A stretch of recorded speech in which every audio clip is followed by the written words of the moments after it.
நண்பர்கள் பகைவர்கள் யாரென்றும் நல்லவர் கெட்டவர் யாரென்றும் நண்பர்கள் பகைவர்கள் யாரென்றும்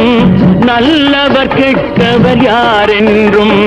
பழகும் போதும் தெரிவதில்லை பாழாய் போன இந்த பூமியிலே